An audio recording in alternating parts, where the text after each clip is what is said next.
principais acionistas, vem sendo acusado como um dos grupos que mais devem àquela instituição financeira, como se esse fato fosse verdadeiro e inquestionável.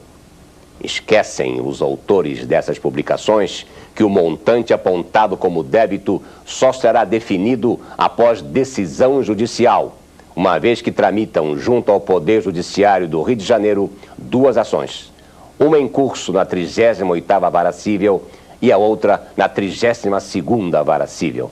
Em ambas as ações, as empresas do Grupo Bloch denunciam um excesso de juros de 60% a 80% ao mês, da correção monetária e demais serviços da dívida cobrada pelo credor. Ou seja, o Grupo Bloch quer honrar seus compromissos no justo montante que lhe for judicialmente imposto, a fim de evitar que uma pequena dívida possa transformar-se em pretexto para agiotagem.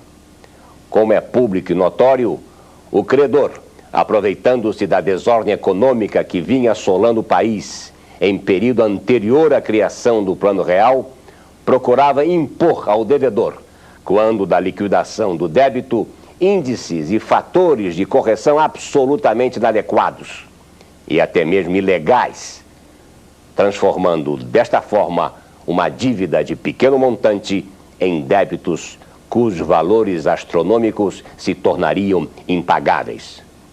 O Grupo Bloch, ao defender suas teses perante o Poder Judiciário, não o faz por mera atitude protelatória, mas sim para adotar uma posição no sentido de promover a liquidação daquilo que for justo e efetivamente devido.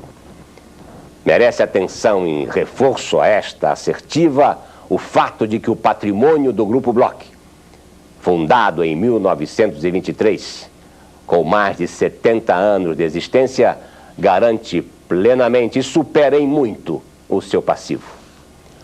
Ao banco credor foram dadas pelo Grupo Bloch todas as garantias reais suficientes para a cobertura de seu débito real, não podendo ser classificado como causador de prejuízo a uma entidade financeira, uma vez que sua dívida não pode ser taxada de irrecuperável ou de difícil solução.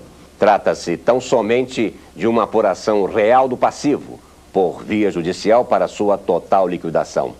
Não é, portanto, um ato de mera artimanha de devedor relapso, como o Banco do Brasil e alguns órgãos da imprensa querem fazer acreditar, mas sim de um grupo empresarial em busca, na esfera judicial, esta sim, competente e capaz para julgar e decidir, se defender de manobras expoliativas quando administrativamente o cálculo de seu débito real é feito com base em favores e índices absolutamente desproporcionais, transformando débitos de pequena monta em valores absurdos e impossíveis de serem aceitos.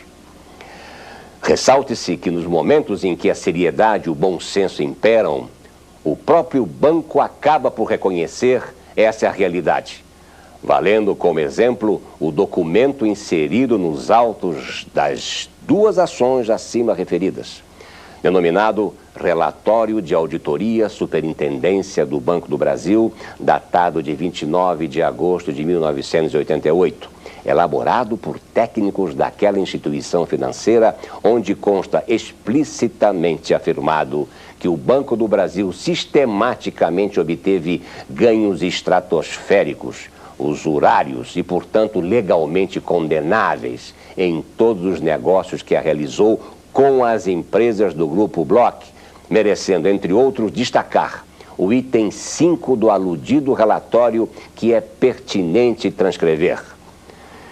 Rememorando a linha A também do item 3, entendemos que para chegarmos ao ponto a desejada gratidão, por enquanto, estamos castigando os devedores, sobretudo na cobrança de juros sobre adiantamento a depositantes, que chegam a mais de 40% ao mês, gravitando agora na órbita de 28% ao mês.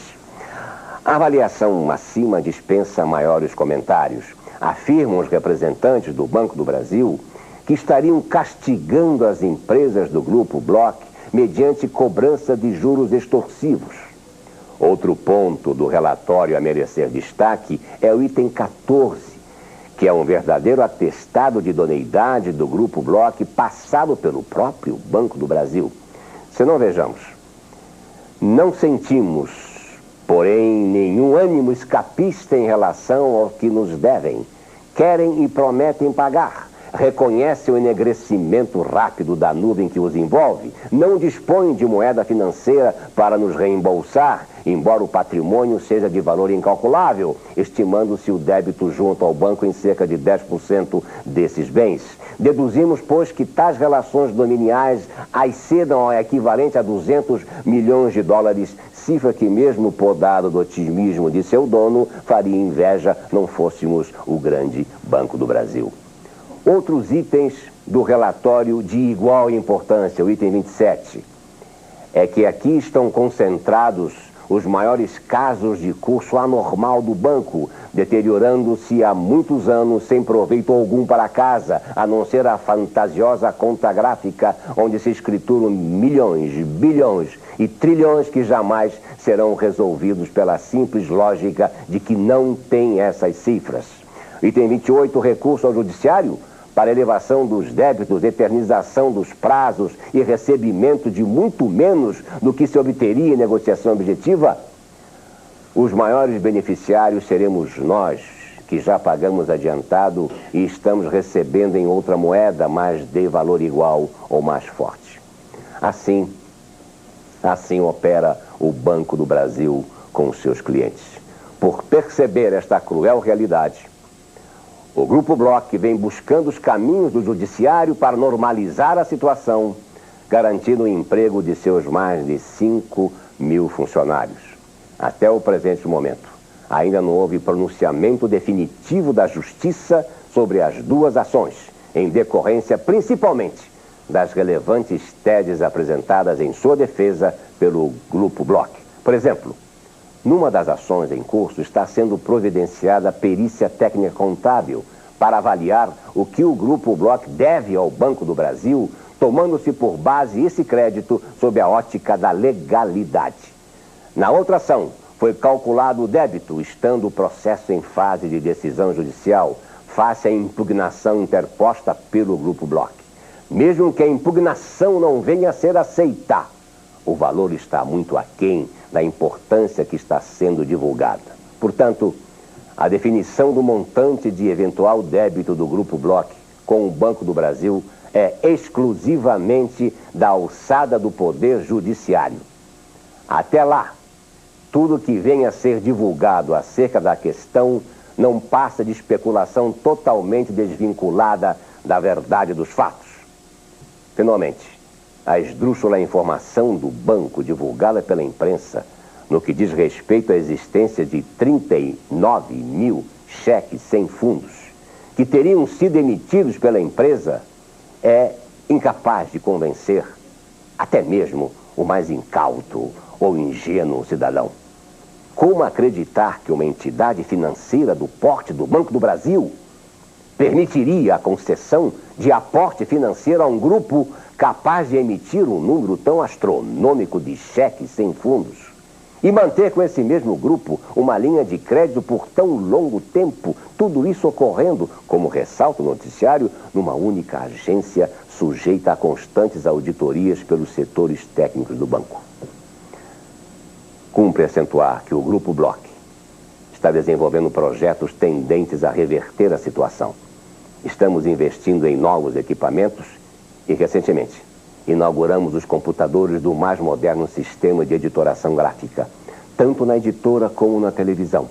Dispomos hoje de um padrão técnico em nível internacional.